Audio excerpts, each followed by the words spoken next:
Thanks everybody for joining us on our May 28th Business in 2024 webinar. My name is DJ Nugent and I'm an attorney in the Syracuse Office of Bond, and I practice solely in the employee benefits and executive compensation practice areas.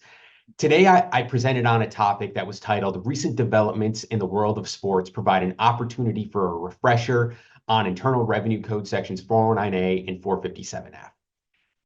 Just to take a step back, in the employee benefits world, a common piece of legislation that we frequently work with is what's known as the Employee Retirement Income Security Act of 1974. It's that piece of legislation's 50th anniversary this year, and as part of that 50th anniversary, we're trying to remind employers of several issues that can come up commonly with ERISA. As part of that, we're also reminding employers of several issues that can arise in other employee benefits areas that aren't ERISA, most typically the Internal Revenue Code. Two of the areas that we see employers fall into common tax traps with are Internal Revenue Code Section 409A and 457F. While certainly no recent developments with respect to either of those code provisions, there have been several pieces of news reported in the sports world, particularly, that provide an interesting lens to provide a refresher on both of those internal revenue code sections. The first was Shohei Ohtani's signing of a deal with the Los Angeles Dodgers that provides for $680 million in deferred compensation.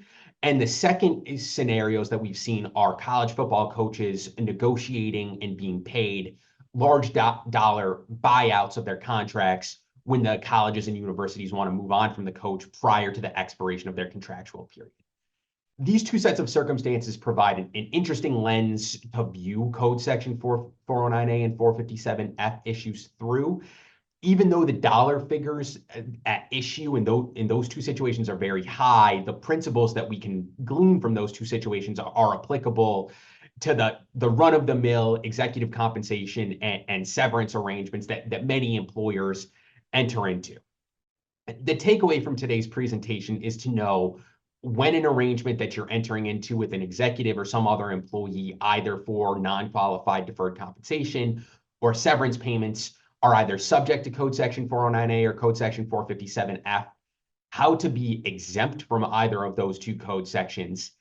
If an exemption can't be met, what the requirements of those code sections are, and ultimately to know if an arrangement is subject to either of those code sections, is not exempt, and if we don't comply, what the result of that non-compliance is, the potential penalties and adverse tax consequences. So we really appreciate you joining today, and please reach out with any questions. Thanks.